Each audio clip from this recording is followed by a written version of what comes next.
We are what our thoughts have made us. So take care about what you think. Words are secondary. Thoughts live. They travel far. There's actually biblical confirmation for this statement in a scripture that I'm sure many of you are familiar with. And at the end of the video, I'm going to reveal that for you. We don't have to believe that we have to be better than anyone else. All we have to believe is that we need to be better than we were yesterday and better than we ever thought we could be. What got me thinking about this was a live stream that I watched last night about the moral cowardice of fatalism. Absolutely 55 minutes of the best content on YouTube. Patriot Nurse did it once again. I have mentioned her before. She's been on YouTube for a long time, but lately her content has been absolutely top-notch beyond anything out there. I would highly recommend this channel to anyone who truly wants to see thought-based content. The moral cowardice of fatalism. This idea that, oh, woe is me. Oh, the deep state. Oh, the big, bad, powerful government. And oh, the Illuminati. Or all this, I can't get out of my own way. I should just crawl into my bunker and wait for the end. Is so cowardly. And she described almost nauseating. She's seeing this. As have I. I haven't talked about it. But there are two articles out right now in the mainstream media that most wouldn't put together. But they go together hand in hand. And it has to do with exactly this. Progressives, liberals, always and forevermore will fail because of this flaw in their thinking.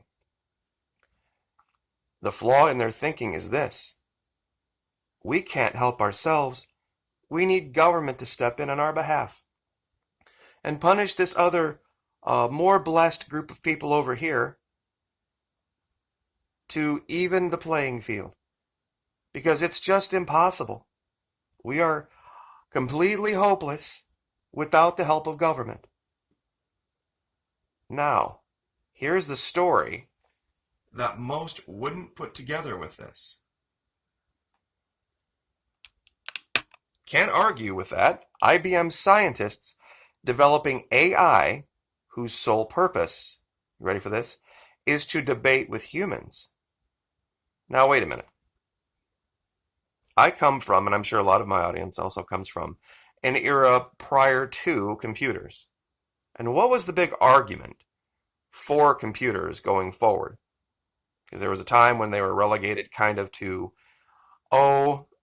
some type of a curiosity, a game system, but they weren't ever really going to be part of human life. The argument that was made was that computers will take over the mundane tasks to allow humans to evolve and become better so that they can focus their minds on more important things, things that only the human mind can do. Computers were just going to be robots, and they have largely filled in a lot of things that were tasks that took up a lot of time. But they also displaced a lot of people from jobs.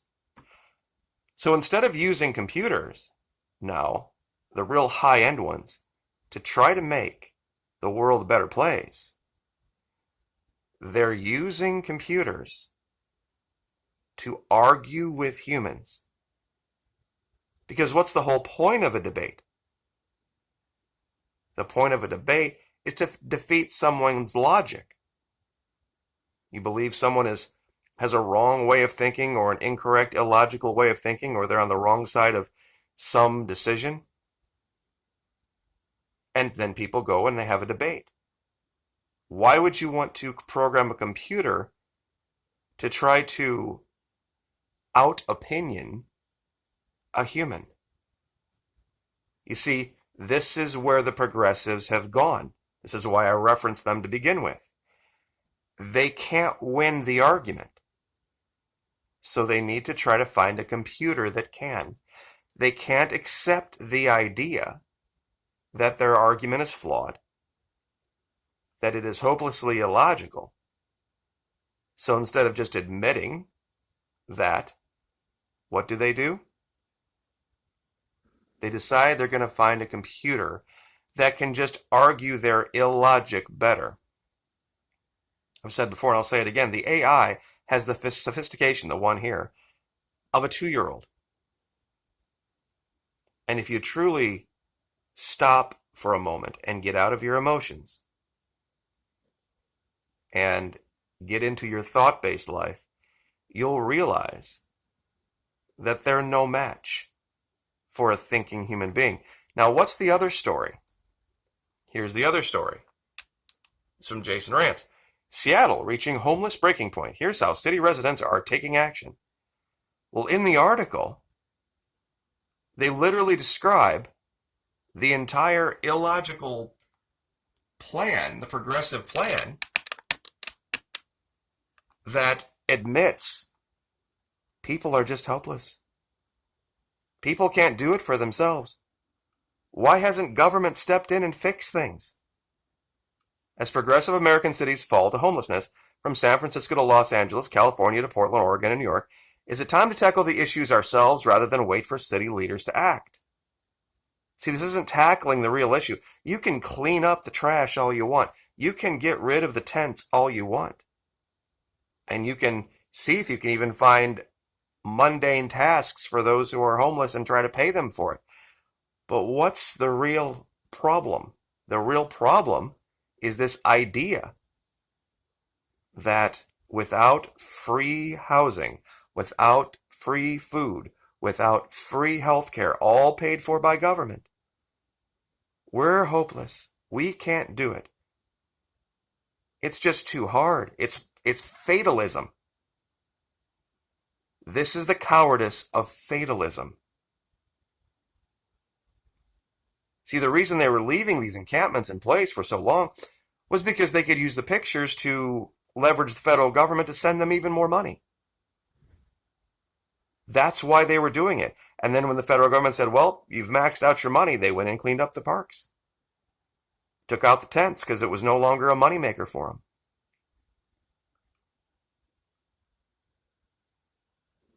This is what progressive culture will always result in.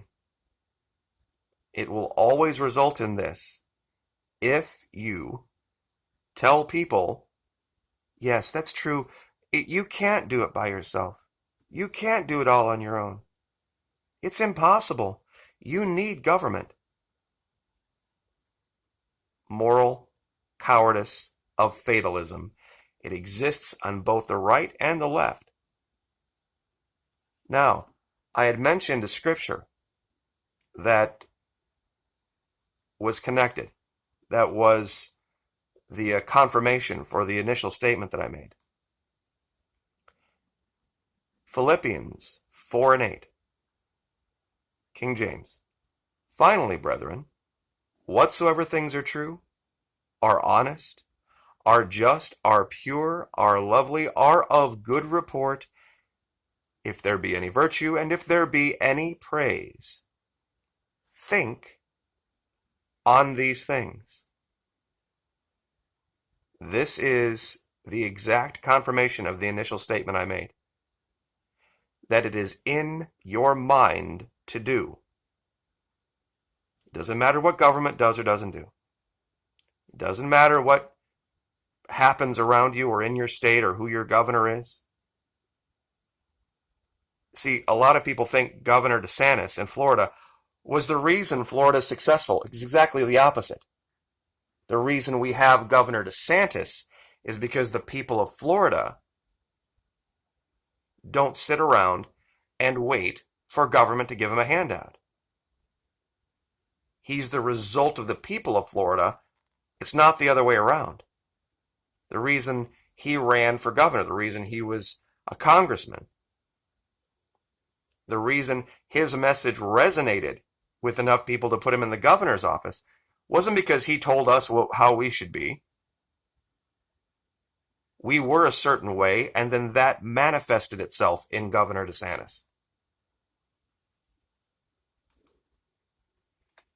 And this was outlined last night in detail, not about Governor DeSantis specifically, but the idea of putting aside this cowardice, putting aside this, I can't do it, oh no, poor little me, garbage. I mean, down in the comment section, I'm going to hear all sorts of thousands of excuses about why I can't this or why I can't that or why my state this or why my state that. Governors are just a result of the people and what they're willing to tolerate. This is why I've said for a lot of people, either get out or fix it. One of the two.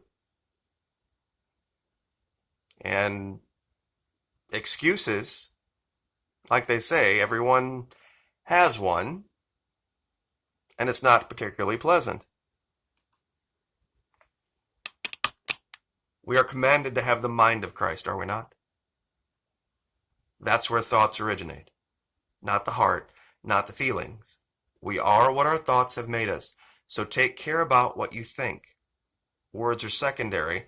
Thoughts live. And there has not been an AI ever created, nor will there ever be an AI ever created that has the ability to think independently. They can program an unending amount of parameters and thoughts into it. And it can regurgitate those under certain circumstances, but having an independent thought? No. Absolutely not. And it will never be the case. And ironically, for all of their attempts, their AIs will never, ever be able to understand the emotionally driven nonsense that leads to progressivism. And that's their flaw. And we can take advantage of that. God bless. Have a great week. Like, share, subscribe, and we will see you next time.